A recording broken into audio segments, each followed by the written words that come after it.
Savoir avec notre invité ce matin, enfin tout savoir, l'essentiel. Naoufel Brahimi El-Mili, consultant international, docteur en sciences politiques et professeur à Sciences Po Paris. Naoufel Brahimi El-Mili, je parlais des complaisances, vous parlez des complaisances de l'Occident vis-à-vis de Kadhafi, et on a vu Kadhafi à Paris, et on a vu Jacques Chirac rencontrer Kadhafi, François Mitterrand, on a vu les Américains eux-mêmes, les premiers, eux qui ont tant dénoncé Kadhafi, tout à coup, le trouver un peu plus fréquentable. Pourquoi? Le pétrole, toujours le pétrole? Toujours le pétrole, et même quand il était infréquentable, il était utile. Oui. On avait besoin d'une menace pour justifier la mobilisation de la 6e flotte, des choses comme ça. On avait besoin d'une menace, et il jouait très bien ce rôle. C'est un peu le rôle de ce qu'a joué Saddam Hussein plus tard. Voilà, c'est ça. Donc on a toujours besoin d'une menace, parce qu'on ne peut pas avoir une stratégie sans dire qu'on sait pas répondre à la question qui est l'ennemi.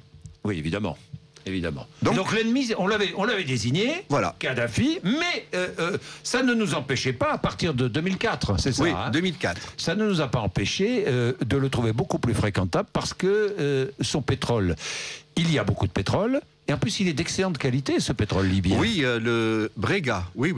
Et surtout, il n'est pas loin, en plus. Il n'est pas loin, et les raffineries italiennes sont calibrées sur le pétrole libyen. Ah oui, d'accord. Et on parle de 500 000 barils jour. Oui, 85% du pétrole libyen est exporté dans l'Union européenne. Oui. Alors j'attends de voir une décision de l'Union européenne affirmant qu'elle n'achètera plus de pétrole libyen. Non, mais aujourd'hui, on sait très bien, même si le pétrole libyen... Là, on a suspendu. Oui, on a suspendu, mais bon. Même si le pétrole libyen est payé, ça sera sur des comptes séquestres, comme on a fait avec l'Irak. Bon, ça va. Ça, on sait faire. Plus dans les caisses de Kadhafi et de ses Dans le pire des cas, on fera une résolution, on fait un compte séquestre. D'accord. C'est pas très compliqué. D'accord. Bon, ce pétrole est situé où en Libye? Les zones, c'est le centre-sud. Le centre-sud. Le centre-sud. Donc ni à l'est ni à l'ouest. Oui. Ce qui explique aussi que tout le monde se le dispute, ce pétrole. Et la répartition, je n'y crois pas. Oui. Parce que La partition. Oui, la partition, je n'y crois pas. Oui. Parce que la première ville, Tripoli, est à l'ouest, Benghazi, 1000 km, est à l'est, et ils n'ont rien. Ni les uns, ni les les autres. Donc les deux premières villes n'ont rien. Oui. Bon. Donc, sur ça, Bon. Alors, vous dites, la rupture est définitive, aujourd'hui, avec le peuple. Oui, c'est fini. Reste à connaître l'étendue de la politique de la terre brûlée. Oui, c'est ce qu'il fait. Il est capable de tout. Oui, de tout. Du pire, évidemment. Oui, il est capable de tout. Il est acculé. Il a 7 fils, je crois. Oui, il a 7 fils, je dirais reconnus. Oui, reconnus. Oui. Beaucoup, vous me disiez tout à l'heure, sont drogués. Il y a celui le plus connu qui est un joueur de foot. Oui. Je veux dire, il a été suspendu pour dopage. Oui. Bon, le plus connu s'appelle Saïf al-Islam. Oui, Saïf al-Islam, c'était quelqu'un qui jouait le rôle d'un modéré, d'un réformateur, et il a bluffé beaucoup de gens. Il a fait une fondation, il était présentable, mais son discours de dimanche soir, effrayant. Il a montré qu'avec son père, c'était les deux faces d'une même pièce. Oui, effrayant. Mais alors maintenant... Parce qu'évidemment, mais on ne va pas faire de diagnostic. Mais maintenant, la situation est chaotique totalement. Oui, on ne fera pas de diagnostic parce que, premièrement, c'est indécent. On ne sait pas, on ne va pas faire de diagnostic sur le nombre de morts qui va... On est bien d'accord. On est bien d'accord. Bon. Ensuite, pour revenir un peu sur les complaisances de l'Ouest. Oui. Avec l'Ouest, et là le témoignage du docteur montrait bien, il y a eu des choses bien, il y a eu des hôpitaux. Bien sûr. Il faut aussi modérer. Bien sûr, on est d'accord. Voilà, donc il faut aussi modérer. Il y a eu des choses bien. Aujourd'hui, ça reste une structure tribale, et je n'exclus pas que dans un premier temps, il va y avoir un Laurence d'Arabie locale qui va fédérer les tribus, et il sortira quelque chose avec une constitution. Parce que la Libye, c'est encore le régime des tribus? Oui, les tribus sont fortes. Il y a des jeunes qui sont génération Internet, mais ça reste. Il faut aussi dire, je crois que la Libye, c'est le seul pays où on a des gens qui sont nés sur Kadhafi, qui sont devenus pères sous Kadhafi, qui vont être bientôt grands-pères sous Kadhafi. Oui, c'est vrai. 42 ans de pouvoir. Parce qu'on se marie très jeune aussi là-bas. Oui. Donc c'est le seul pays oui, c'est vrai. Où il a marqué 2 générations et demie. Oui. Donc là, pour passer l'éponge de Kadhafi, il faut revenir aux choses anciennes. le drapeau. On a sorti le drapeau du roi Idriss. Donc on va revenir à des valeurs un peu reconnues. Oui. Le roi Idriss, c'était le roi qui régnait avant Kadhafi. Oui, en 107 qui a été déposé. Oui, c'était une monarchie assez paisible. Oui. L'anecdote sur le roi Idriss, quand il a été renversé, il était sur une île grecque, je crois, en Crète, j'ai oublié. Oui. Il voyageait comme avec son trésor. Il a été déposé. Il a renvoyé le reste de sa caisse en Libye. Ah, il a renvoyé tout oui, non, c'est pas Kadhafi, c'était pas Kadhafi, le roi Idriss. Oui.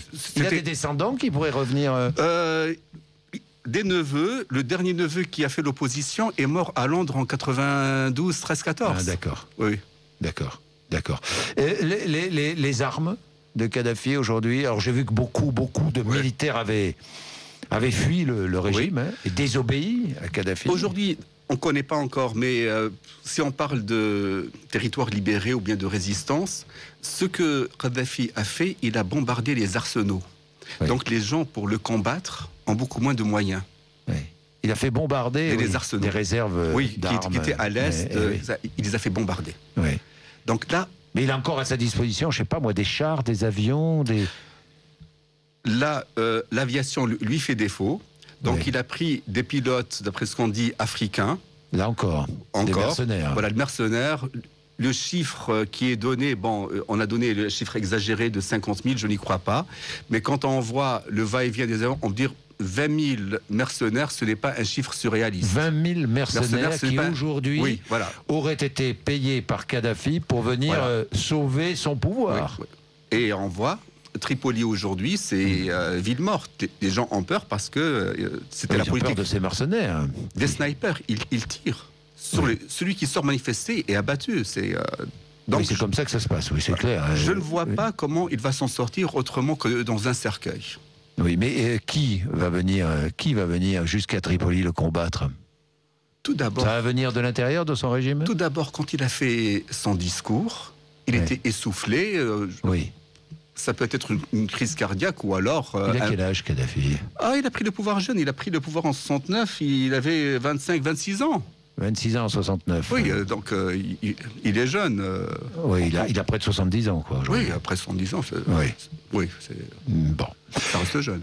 Bien, merci d'être venu nous voir ce matin, Naoufel Brahimi El Mili. Nous verrons, nous allons suivre évidemment sur BFM TV et sur RMC les événements en Libye, parce que ça nous concerne directement. La Libye, c'est au bord de la Méditerranée, c'est pas loin de chez nous. C'est 2000 km de côte. 2000 km, ce que j'ai oublié de dire.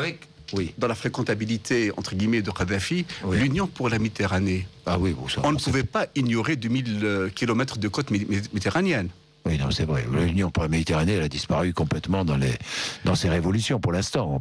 Mais Kadhafi a Paris en 2007, en 2008, l'Union de la Méditerranée. C'est-à-dire... Oui, je comprends. On ne peut pas déconnecter. Et dites-moi, l'immigration, le départ? C'est la grande crainte de beaucoup d'États européens, notamment l'Italie.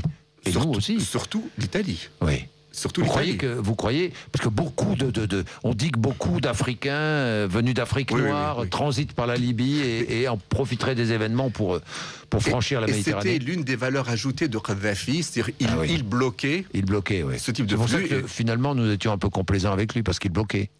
Mais l'immigration. La logique du partenariat avec l'Union européenne. Oui. C'est quoi? On vous donne un peu de développement, un peu d'aide et garder les flux migratoires. C'est ça, c'est une constante quand même. Merci Naoufel Brahimi El Mili. Merci à vous. 8h58 BFM TV RMC. Merci. Merci.